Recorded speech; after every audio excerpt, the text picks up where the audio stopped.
Fighting Blindness Canada's Young Leaders Program is a career-oriented initiative that provides young people living with vision loss in Canada with the tools they need to develop their skills and pursue rewarding careers.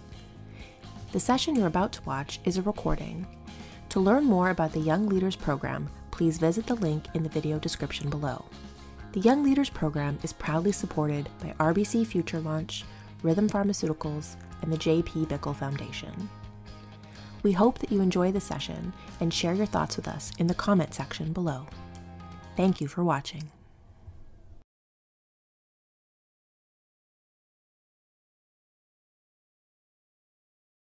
I am super excited about our first official session today. Really good friend of FBC, Dave Brown, is here. I know many of you were very excited when we shared that he will be here. And I am going to go sit down and I'm going to let Vesper take it from here. Thank you, Morgan. Hi, my name is Vesper. I use he, they pronouns, and I come from the interior of British Columbia, Canada.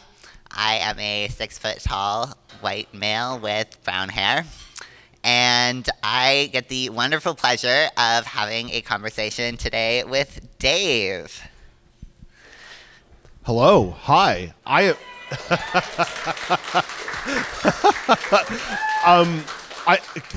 I'll do my description here as well. I am also a white male using he pronouns, 6'3", a little over 300 pounds. I've been told I have the build of a football player. I'm a little out of shape right now, so it's more just a retired football player at this point, I suppose. I'm an albino, so I have white hair and white facial hair and very pale skin, although the skin that I'm presenting today is sunburned because I sunburn very easily. And I just want to express right off the top my extreme gratitude for being here. This is a privilege and an honor to be able to talk to you today. I was telling some of my friends this week, oh yeah, I'm going to a Young Leaders Summit. I'm going to give them life advice. And a few of them were like, really? You? Why on earth would you do that? But I say that a little bit in jest. I'm just so grateful to be here. And I hope that what I have to say today can be at least a modicum of use to you. And Vesper, please go easy on me. All right. Well, let me start by introducing Dave. Dave is an Accessible Media Inc. or AMI TV daily talk show host that explores real-world events through the lens of disability and inclusion. Dave has been working in the broadcast industry for over 10 years, just about half my life. Don't do that to me. I said go easy on me. He first fell in love with radio while listening to his Sony Walkman late at night when he was supposed to be sleeping. Dave was born with albinism and is legally blind. He makes his home in North York, Ontario. And beyond broadcasting, he has a passion for sunglasses, fantasy football, and deep-fried cheese.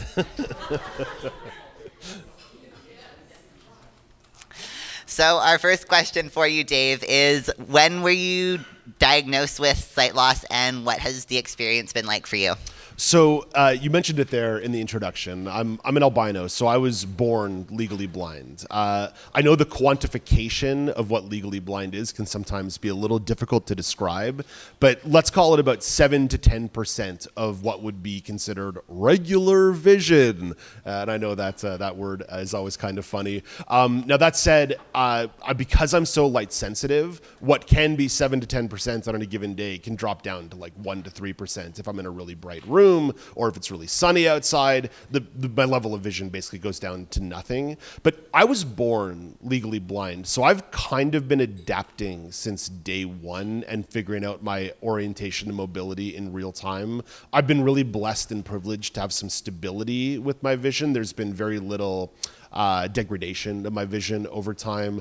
But I think one of the things that'll come up over the course of this conversation today is, despite the stability in my vision, as life changed, I became more cognizant and aware of what it is to be blind or legally blind, vision impaired, low vision, you know, whatever word you want to attach to that. You know, when you're a kid, you just think of yourself as you, right? And so I would play youth sports, not particularly well, but I would play soccer and hockey and baseball. And I never quite realized, how different I was than other people. But as you go through life and now you're getting new life experiences, you're going to college and university and entering the job field, you have these little aha moments of being like, oh, so that's how regular people do things, and this is how I do things, or this is why I can't do that. I'll stop being so long-winded with this answer, but I'll tell you a story. Right before my 16th birthday, I was doing an eye check at the Montreal Association for the Blind. That's where I grew up, and the doctor was asking me, what are your plans, Dave? Your birthday's coming up in a couple days. You're turning 16. What's going on? And I go, well, I'm really excited because I am going to go get my driver's permit. And you heard stuff fall in the room, in shock. And he's like, Dave, yes, you're too blind to drive.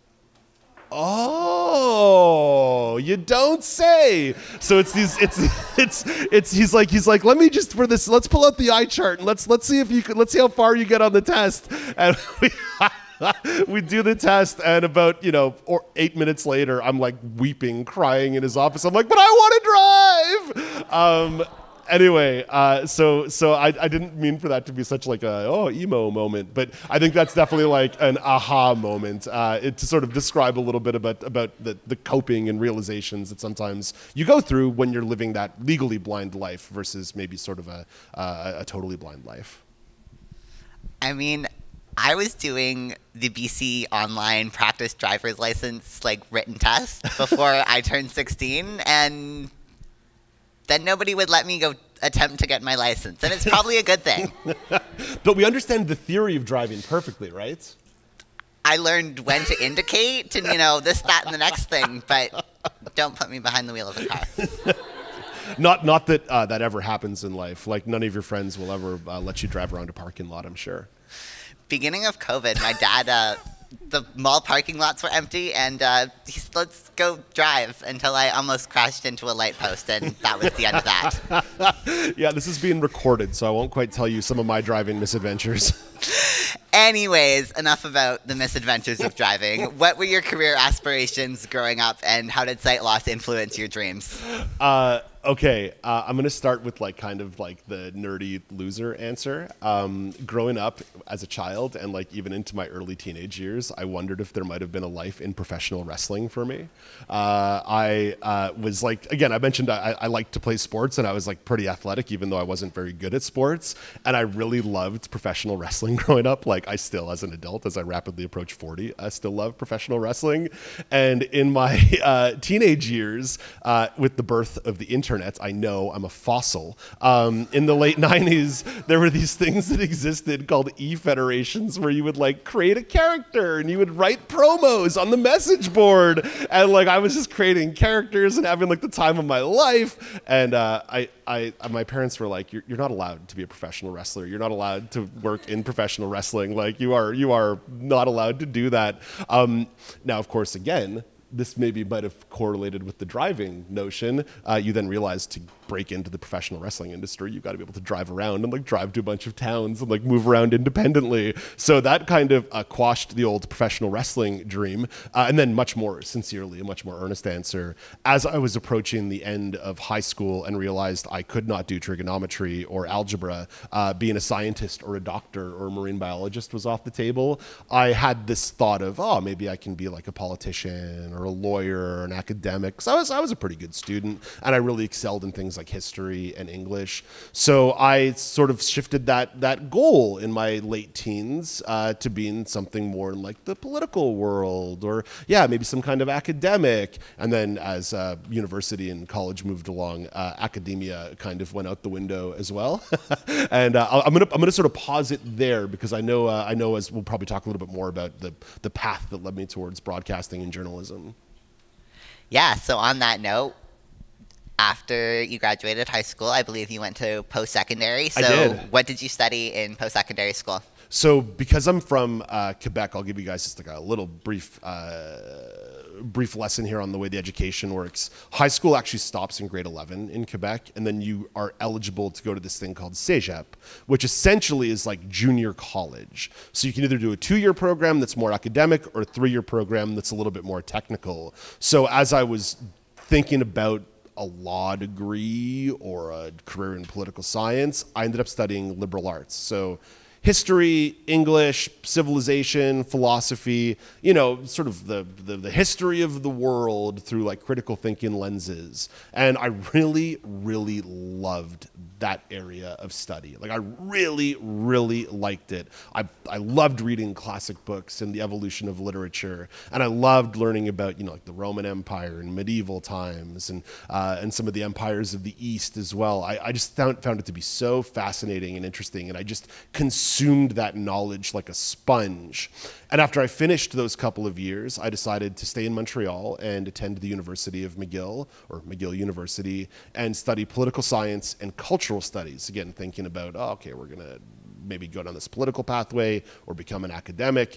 And I really didn't like what I was studying at university. I really disliked political science, and that all of a sudden started to make me realize, oh, maybe a life in politics isn't for me, isn't for me either. And this kind of stinks. That said, I just stuck with it. I just grit my teeth and said, let's just shoot D for diploma or C for degree, and got through it, and with a bit of an alphabet soup of a transcript, and then jumped out into the real world.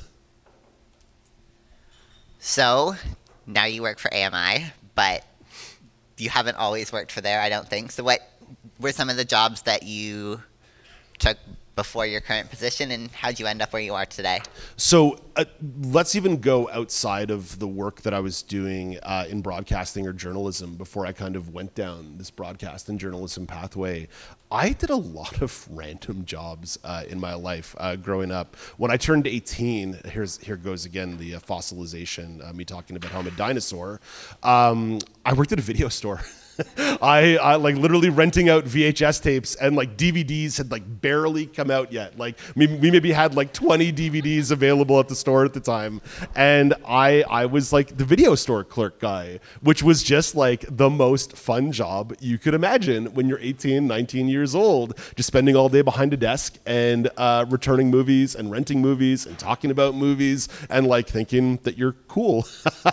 And I just adored that job, and it taught me a lot because that was really one of the first times I worked in customer service, and you get a chance to like meet people and talk to people and learn about processes. It was like my first like real job that involved like a social insurance number. So you learn about responsibility, showing up on time, handling cash, like handling like hundreds to thousands of dollars a day in cash and doing transactions, and like having to set a store alarm at night and like locking the door, and like all these like interesting responsibilities that now I have no idea why someone like let me do that, but that was like super cool. And it was like a foray into something. I then got a little bit involved in some blue collar work. I started working for the city of Westmount in Montreal just as a park attendant, which just had a total like odd number of jobs you could be responsible for on any given day, like patrol the tennis courts, go dig mud out of the lake, go move a wheelbarrow. Hey, there's a flood in the library, get the garbage out of there. So it was just like a really interesting opportunity to go do something that was a little bit more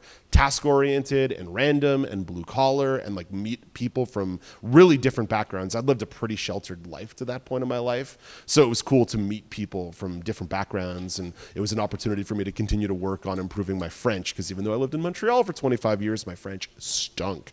So yeah, that was a really interesting opportunity. And then when I was at McGill, I got a job working for the athletics department, just working in the equipment room, which basically involved handing out towels to members of the gym and also washing the uniforms of the sports teams. And shockingly, I'm really good at laundry, like really good at doing laundry. And this job, again, was about spreading my wings a little bit and meeting different people and developing new skills and learning about new processes and being a team player. And all of these little jobs sort of compound into these life experiences that I'm able to take away and bring to the work that I do today.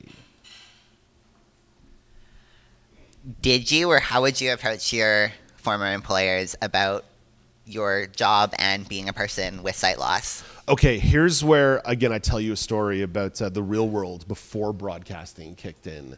When I graduated university, I was looking for a job, any job, to move out of my parents' house, because I was 22, 23, and it was desperately time to get out of there. So I just started spraying out job applications, to anybody who would talk to me. And in the end, through one of their diversity and equity programs, I got a job at a major Canadian bank. Like one of the biggest Canadian banks as an account manager, as a sales representative for them, in the branch, like talking to people about like investments and mortgages and like all this like random stuff, which I had a sort of gift of the gab for, but I never fundamentally understood how like the technology and the software worked. And again, bearing in mind, this was like 2006, 2007. So like technology was a little bit less malleable those days, and everything sort of inside the company software was like the teensiest, tiniest font in the world. And being legally blind meant that's going to be pretty hard for me to manage. So just in like the 9 months a year that I was there, I never quite was able to like hit the goals or hit the results or like grow the way they wanted me to grow, because I was always uncomfortable with the software.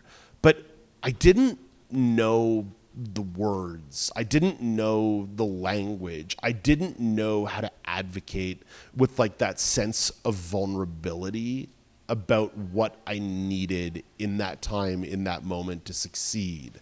I didn't understand the need to talk to the middle manager of disability representation at the bank. I'm making up that title, but like that's essentially what their job was, the person who created the program and ran the program. I didn't understand how to approach him and approach my manager and approach like the local technical people to say, hey, I've got this problem here, and I'm not able to figure out the solution.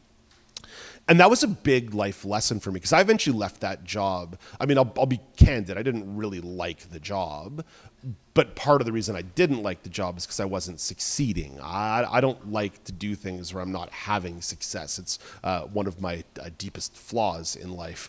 But as I walked away from that position, which was a really like cool job opportunity to get in your early 20s, where you're like making decent money, there's a career path for you, there's a world where I'm still doing that today, if perhaps I understood a little bit more about the language I needed and the approach I needed to advocate for my needs and to show that vulnerability, which I know is so difficult to do.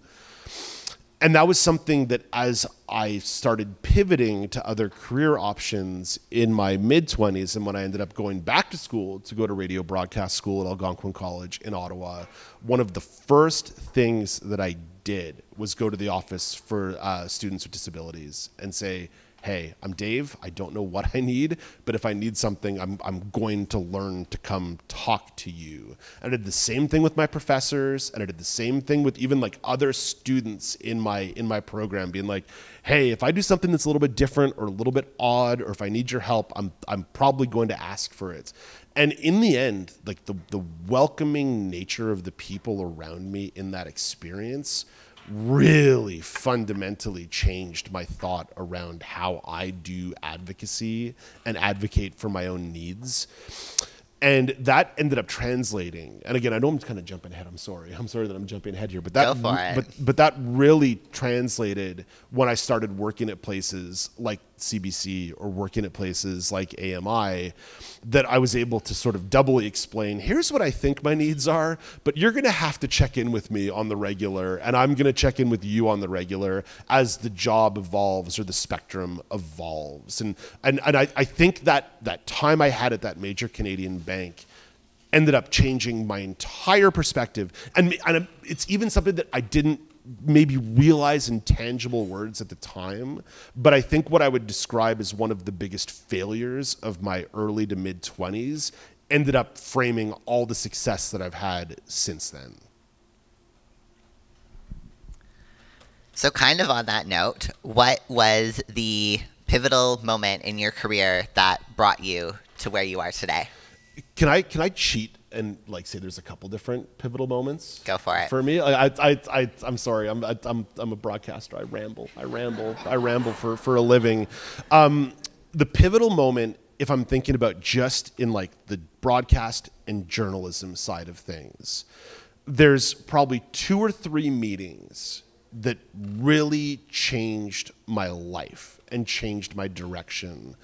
The first one happened when I was in my second year at Algonquin College in the radio broadcast program. And there was just an opportunity to go have one-on-one sessions with what essentially is like the board of directors of the program. And that was made up of people who were either program directors or executives at local radio stations around the Ottawa area. Like I cannot stop saying enough good things about that program at Algonquin College. It was amazing. And I went into the radio broadcast program thinking, I'm going to be an afternoon DJ. I'm going to do sports talk. I'm going to do like the chillest, casualest job in the world. I'm never going to work a day the rest of my life. But I did see that one of the big shots from CBC Ottawa was there. Her name is Ruth Zaudu, one of the most influential people in my entire career. And I saw that nobody had signed up for a meeting with her. And I thought to myself, well, why on earth am I going to go like be one of 12 or 15 people talking to the program director from KISS FM?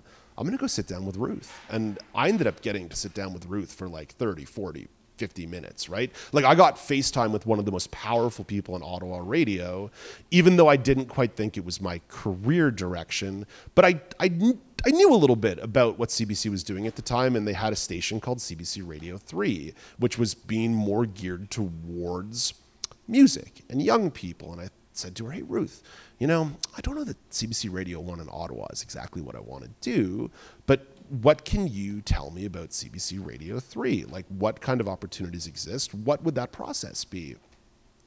And she ended up taking a lot of time talking to me about Radio 3 and like the goals they're doing. But she said, Dave, the one thing is they're based out in Vancouver. I don't know what kind of opportunities you're going to hope for living in Ottawa with them if they're out in Vancouver.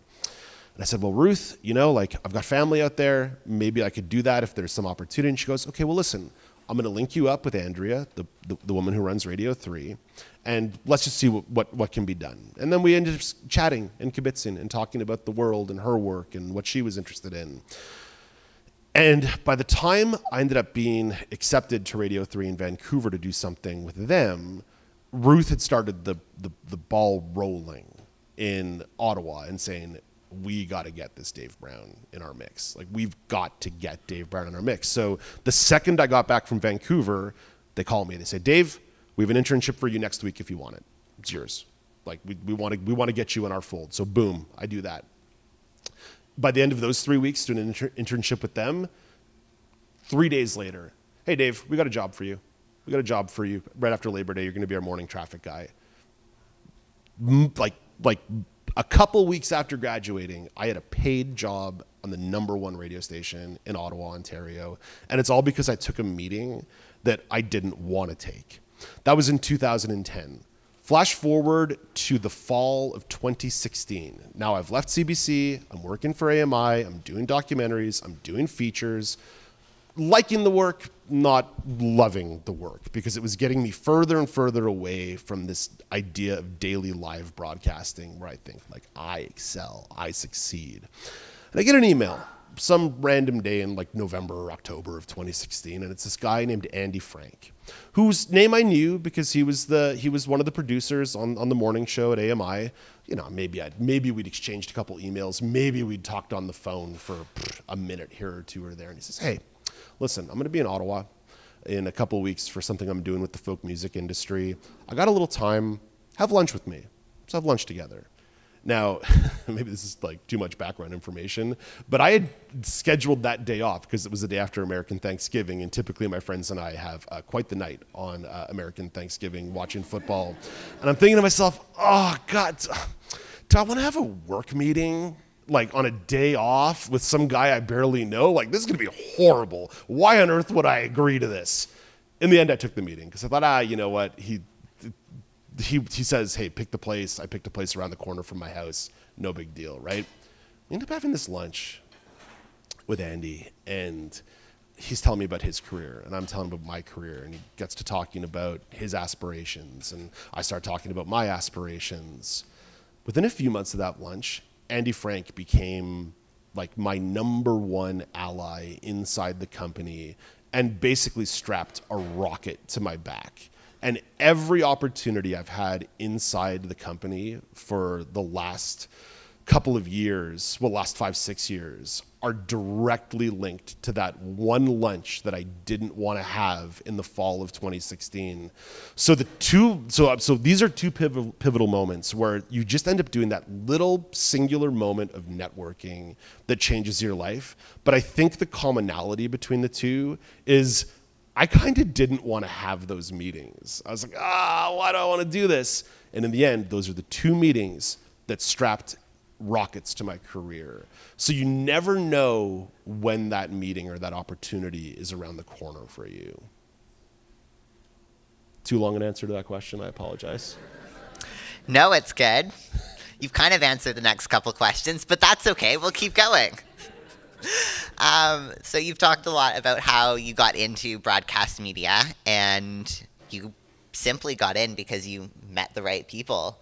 But then within the field of broadcast media, what disability-related challenges have you faced, and how do you make them work? Yeah, so this goes back to the first question that I answered about that moment of realization at 16 years old about not being able to drive. Breaking into the radio industry typically involves being able to go to like the smallest markets in the country, which requires a driver's license, requires mobility, that just wasn't on the table for me. So the idea of getting the foot in the door was like really, really difficult. And that's why I ended up going down a lot of this internship roads, right? Internships in Toronto at ET Canada and Global News, and internships at CBC1 and CBC3, and all of these things that I was doing, the Jewel 98.5 in Ottawa as well, just doing whatever I could to sort of kick that door in. But it really, it hit me in two prongs, because there's that prong of getting your foot in the door. I figured that one out. I mean, I was super lucky. I was super fortunate. I was super privileged that I was able to gallivant around in 2011 to a bunch of different cities and live with different family members in their basements or guest rooms while I was doing this. But the getting the foot in the door proved to be not as challenging as I expected. What I did notice once I got into these places was the notion of how do you climb the ladder? How do you actually diversify your experience to climb that ladder? Because in the journalism pathway, if you're not going to go to the small market, you've got to start real low in the pecking order to start getting that experience. And a lot of those opportunities involve you getting out of the studio, right? Going out and doing field reporting, or going out to press conferences or media events. Well, going back to this transportation issue, how do you get there? The company's not going to pay for a driver to schlep you around. Like, that's not going to be an option. So all of a sudden you have to figure out that independent side of it. And then you got to get to the other side, which is once you're there, if you cannot see or find who you're looking for or where to go or what you're doing, the media industry is small, but it's also competitive. And nobody at CTV or Global is going to necessarily hold the hand of the CBC reporter and help you go get the scoop or get the story. So the thing that started to strike me is, oh dear, the way in which a lot of this structure happens to grow in the media industry is not necessarily designed for a person with a disability. And that's something where, I want to give some credit to the CBC. They were like, hey, we'll pay for the taxi. We'll get you there. Boom. Done. When I was at Global News in Toronto, they would just say, oh, you know what? We got to send a camera guy out there anyway. Just hitch a ride with the camera guy. And it ended up being a really cool opportunity because I got to meet, people who were working sort of behind the scenes. And these camera guys oftentimes have the best stories. So that was really cool. But where AMI really came in is it was inside their bureau reporting structure. There was a camera person, but there was also a field producer who would go out to these events with you. So it just gave that little bit of accommodation, maybe without even necessarily calling it an accommodation. It was structural. It was like built in. So all of a sudden, bang, I'm interviewing the person who eventually became the Prime Minister of Canada. Bang, I'm going to an NHL All-Star weekend. And now we're building up the portfolio. Now we're building up the experience. So in a lot of these cases, there were structural things that can be done, but that are not industry standard. And that's where I'm going to toot the horn of my own employer. They sort of figured out that structural difference. So you've been working in media now for a significant amount of time. How have you seen the industry change when it comes to diversity and inclusion in Canada's media landscape? Oh, super easy question for me to answer there, right? Not a big one at all. I've been thinking about this question. You guys tipped me to this one a couple days ago, and I've been pretty much thinking about it ever since. Is it possible to say it's getting better, but it still sucks? Pardon my French. Is it possible to say that? Is it fair to say that it's getting better, but it still really stinks? Like off the top of your head, anybody in this room, can you think of a on-air journalist on a major network in Canada, whether it be locally, nationally, or regionally, who openly self-identifies as having a disability? So that kind of tells you everything you want to hear. Now, there might be people doing some work behind the scenes. There might be people who are not self-identifying. But in terms of that actual true authentic representation physically manifesting on your screen or on your speakers, I don't think it's there yet in the mainstream. And I give a lot of these networks some credit because they have beefed up their diversity, equity, and inclusion hiring programs. But it's still oftentimes to put somebody at the bottom of the pecking order as the lowest producer rung in the ladder, or the lowest researcher rung in the ladder, or what I used to do at Global TV was I would do shot lists. I would just literally listen to interviews and transcribe them. It's the most brutal, tedious work in the world. And by the way, that's how you cut your teeth. That's how you learn and develop these new skills. But it's not manifesting to that next level. And I think it's still very clear in the coverage of disability, at least in the news and current affairs sense. It's still that really crappy lens of person with disability really struggling, and they show the little shot of somebody who can't get across the street, and they sort of look at it as a very personalized story, Halifax woman can't cross the street, not Halifax doesn't have proper pedestrian crossing signals, right? They're not willing to have that structural conversation. They still think of disability as individual struggles rather than structural discrimination. So when I say it's getting better, but it still sucks, I really mean it that way. And then as well, you've been in the industry for a while, and you've worked across different companies, and technology has also changed. What sort of accessible tools do you use in your day-to-day life to go about completing your job? So I'm really fortunate, again, going back to the privilege that I have of having a little bit of vision. In my case, it's just a lot of zooming technology. When I was growing up, you had to get specific Zoom text technology, right? And you're awkwardly working your way across the screen, and it was super difficult. But now I'm sure a lot of you folks in here are Apple users, and I'm sure there'll be lots of Apple love over the course of the next couple of days. I'm a Microsoft guy. I love Microsoft. Hey, look at this. Rein it in for the good people at Microsoft. There is so much built-in Zoom technology you can use inside Windows and across their family of products. Oh my gosh, I love it. So in my case, it's a lot of zooming technology. But going back to some of this advocacy stuff, working in TV, there's always a lot of harsh lighting. So this might not, again, be the question you're asking in regards to my use and technology stuff, but I am able to have these ongoing conversations about how do we set up the studio that doesn't torture Dave for 2 hours a day.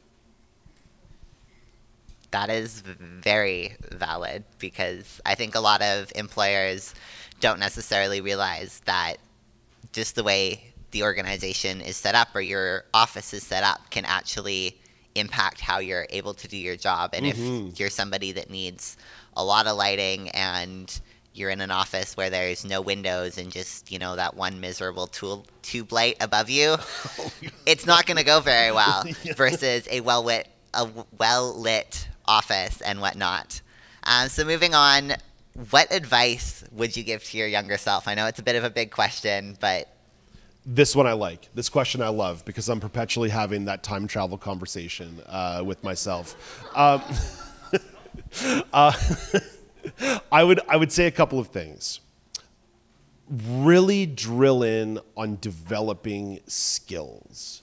Get good at tangible skills, no matter how preposterous they might seem. I talked about that video store experience from when I was 18 years old. And let me tell you, the first month I was there, the act of returning movies was really hard, right? Because I'm trying to, it's all these small fonts and shelves everywhere and movies, blah, blah, blah. I dedicated myself to O&Ming the heck out of that video store for myself, orientation and mobility training myself in that video store. And then, of course, I developed more authority in the store, and I was the one who was moving movies and moving shelves and putting things. I became the return king. I was the king of doing returns. And again, preposterous skill from anybody sitting in this room who's ever been in a video store. You'd think oh, that's silly, Dave. But in the context of that industry, making sure those films went from return bin onto shelf in rapid order, man, that was a tangible skill that my boss and manager loved me for. The laundry thing at the University of McGill in the athletics department. The fact that teams were team coaches, not just the assistant coach or the equipment manager, the head coaches of teams were going to my boss Ale and being we only want Dave to wash our uniforms. We only want Dave to do our laundry. He's the best at it. Again, this is maybe a skill that seems silly, but it's a skill that I was able to develop and make me just maybe a cut above all the other students who were working inside the athletic department. If I think about something in the world of, say, media, yes, I consider myself to have a reasonable to decent amount of on-air talent, but not a lot of people get to break in that way. So when I talked about these internships that I was doing, the skill that I chose to hone for the year and a half at radio school before I started trying to break into the industry was writing. I was the best writer in my graduating class. Point final, period. I have for once I have the marks to show it. If I'm not going to show you my McGill transcript, but I will happily show you my Algonquin College transcript. I was the best writer in my program by a mile. And what was I doing in a lot of these internship opportunities? Writing. And I was crushing the writing to the point that, again, the people that I was interning for were I want Dave to write this. I want Dave to write that. They were cutting out writing, paid full-time writing staff and being no, it's got to go to Dave. So what I would tell my younger self is from an even younger age, go develop tangible skills, figure out what industry you want, and then try to figure out, okay, what's the niche that I can at least kick the door in with, and then ideally let my other talents evolve and develop over time to get new opportunities. So that's one thing. Learn and develop skills. And obviously, I'm looking at my story very centrically, right? I'm looking at it very much through my lens. But I know everybody in this room has their own career aspirations or what they want to do, or just inklings of what you might want to do. Think about skills. Think about what, regardless of your disability, think about what you can grow for yourself. Because those skills don't go away. And those skills, if you choose them properly, they will pay dividends your entire life. The other piece of advice I would give, don't be afraid of challenges. Like I said, those meetings that I didn't want to have, I wouldn't necessarily refer to those as challenges, but I do think that the idea of schlepping off to Vancouver or Toronto for these internship opportunities, or even when I moved from Montreal to Ottawa to go to Algonquin College, I understood there was going to be a challenge and a learning curve there. But I also chose those opportunities particularly because I knew I had support in all three of those places. But you can't be afraid by a challenge by its immediate nature. Sometimes you've got to take the plunge, and sometimes you've got to be willing to accept, like, failure is actually okay. Like, it's actually okay to fail. It's maybe less okay if you keep failing doing the same thing for 10 years.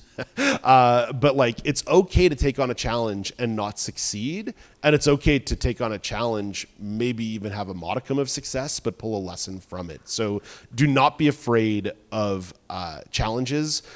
This one is like a little more mamby-pamby, but find passions, find things you're passionate about.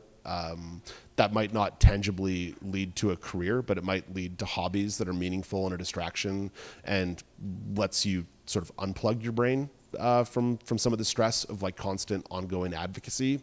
Because again, that's part of the disability experience. You guys know that all too well.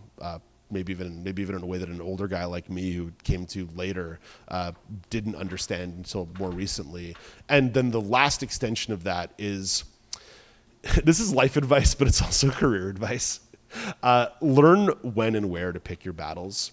You don't need to win every advocacy battle you start. I know you want to, and I know some of you in this room want to change the world, and I want to change this world too. But sometimes you're banging your head against that wall, and like there's no more wall to bang, and you've got no skull left. Like it's just not. Like sometimes you got to know when it's time to pack it up and say, you know what, this person's a jerk, or like this company's not going to change, or like this barrier is never going to go away singularly. I'm going to go wander away and try something else. Now I know that sounds terrible because we all want to fix the world and make it better, but the fact is, like, sometimes it's just not going to happen, and you have to consider the toll it's going to take on you. Like, don't be afraid to take care of you sometimes. Your mental health and your spirit and your confidence and your enthusiasm, nobody is ever going to build that for you. So from time to time, you have to know when it's time to protect yourself.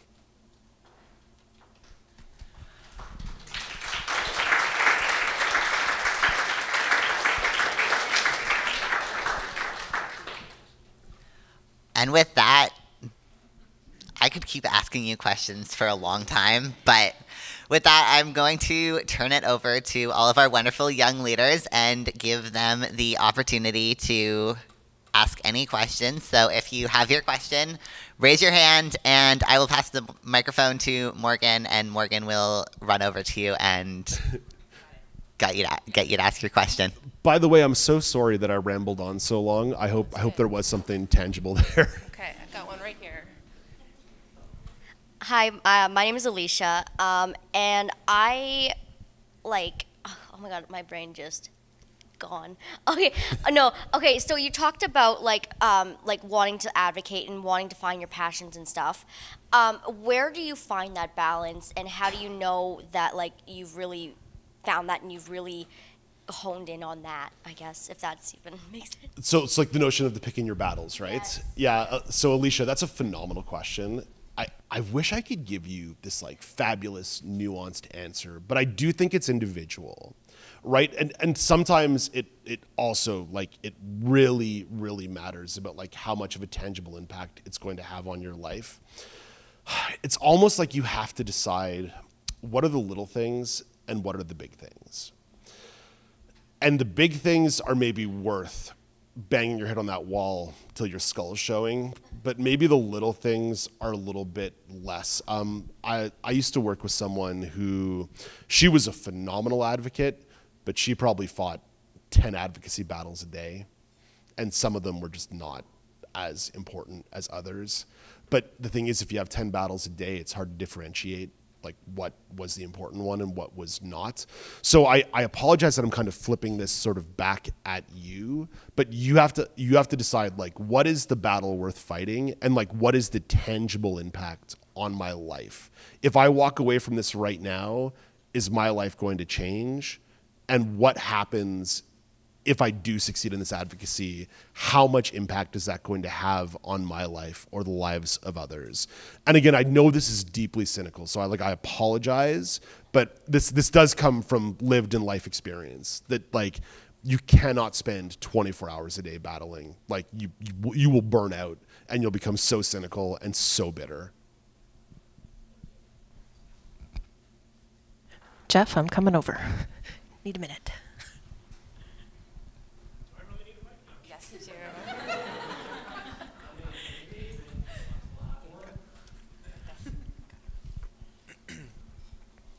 Hey, Dave, I just want to touch on a couple of things that you had mentioned during your talk that really just resonated with me. One is mastering as many skills as possible, regardless of how.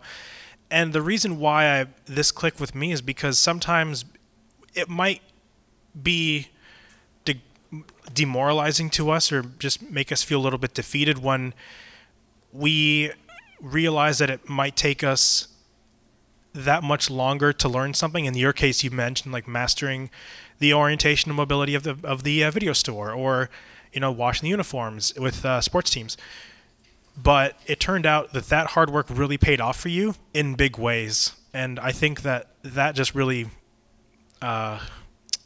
just kind of made me think of things in a different mentality. Just don't think of it as a bad thing. Think of it as a rewarding experience. And two, going back to disability being reported and represented in the broadcast and journalism industry, and how like you brought the example of blind person struggling to cross the street in Nova Scotia, how that's a very personal thing. That's something I hadn't really thought of because you're just kind of used to it. Mm-hmm. And I didn't really think of just how deep that goes and how reporting goes that deep. And if you aren't used to something, if you aren't used to a different way, that's all you know, you kind of just expect that.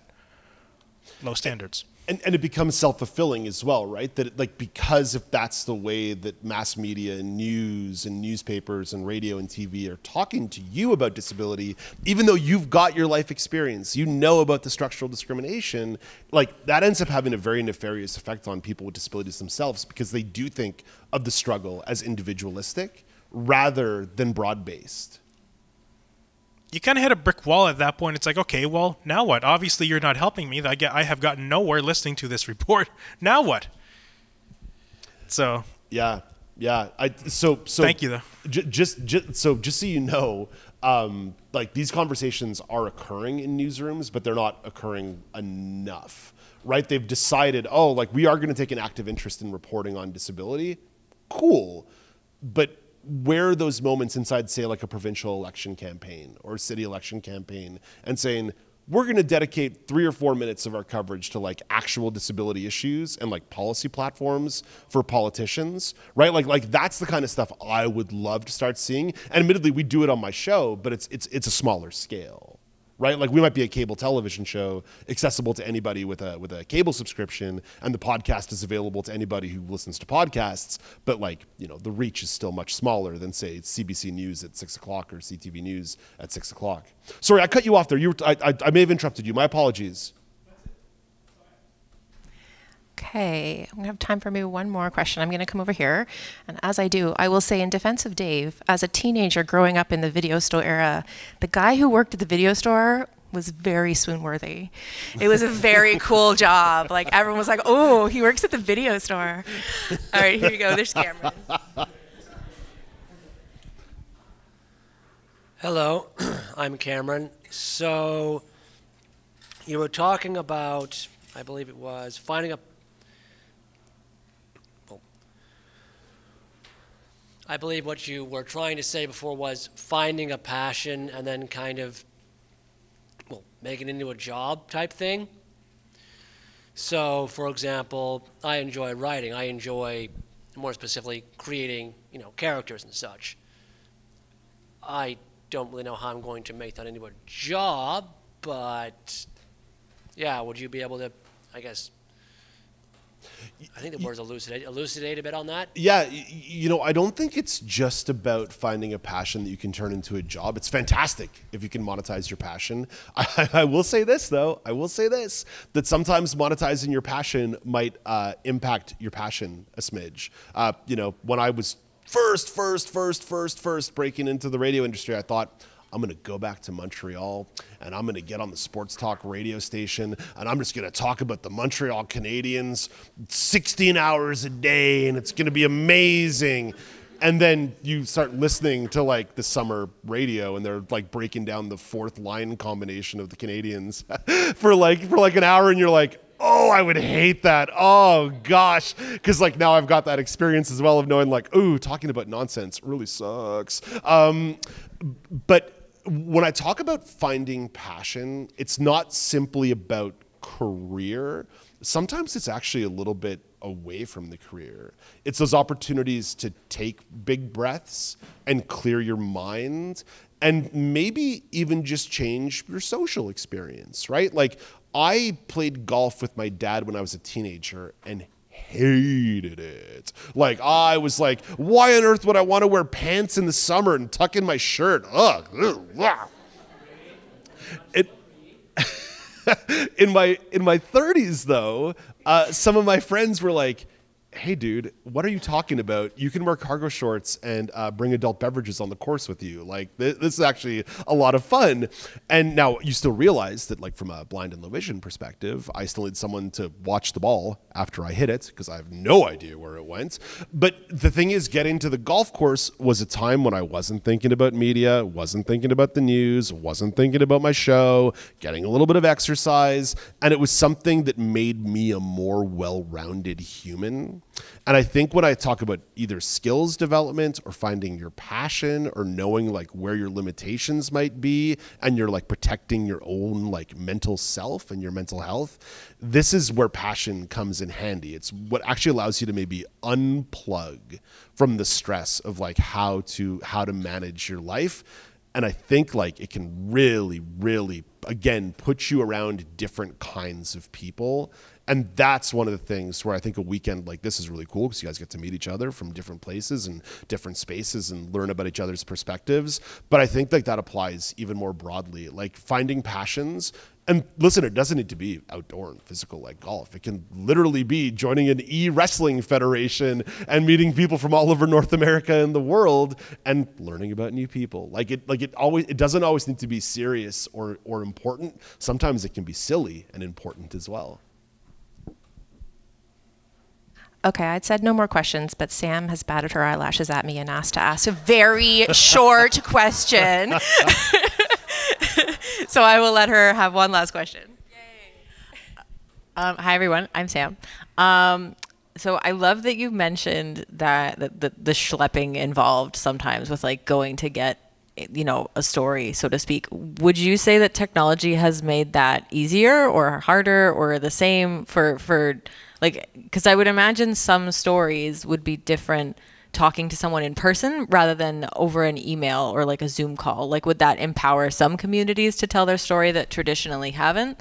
Or would it be having a more negative effect? If you have anything to say, that'd be cool. Sam, that is a phenomenal observation and a great question. The emergence of Zoom and networking like video networking technology has changed the game significantly. It's starting to backslide a little bit as things go back to I'm going to throw the quotation marks up here, the new normal, or like going back to normal or back to normalcy. Sorry, a lot of air quotes up there. It's starting to backslide a little bit, but it is a great observation you just made, especially in terms of maybe those one-on-one conversations to try and get those stories or get those clips or get that perspective. That has absolutely shifted and changed, and people are becoming way more appreciative of it, even from the perspective of guests or people who you might want to interview, that it's a lot easier to say, hey, turn on your video camera and put on your headset, rather than, hey, I'm going to bring a camera crew with like 77 lighting boxes and we're going to spend an hour setting up lights here while I try to make small talk with you. So I think that you are right to observe that the video technology and video conferencing technology has absolutely changed the game, but I don't think it's a fundamental change yet. I think it's becoming more accepted. I don't think it's all the way there just yet. All right. Thank you so much, Dave. That was great. And can we have a round of applause for Dave? Thank you so much.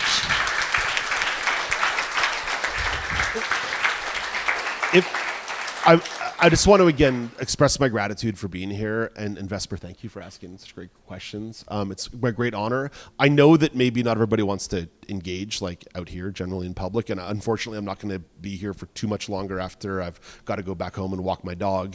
But dave.brown@ami.ca, dave.brown@ami.ca if you guys ever want to reach out or have a question, or even if any of you are interested in the media game. We don't have gargantuan opportunities at AMI right off the top, but like my show does have spaces and places for young aspiring broadcasters to get involved. And even if you're not an aspiring broadcaster, if you have like one of those areas of interest or study that you think might be a great perspective to share as like an analyst on the show, dave.brown@ami.ca, and I'm going to let Morgan and Jackie know that if they want to, or if they can after the session, if they want to send out a reply all or an email to you guys with my contact info. Yeah, we'll send it out. dave.brown@ami.ca. I'm always happy to get questions and chat with you guys. And I will stop talking. Sorry, Morgan, I'm putting you guys over. No, that's a great. Thank you, Dave. And Jackie and I will send out a follow-up like email at the end of the weekend, and we will provide that for anyone who wants to get in touch.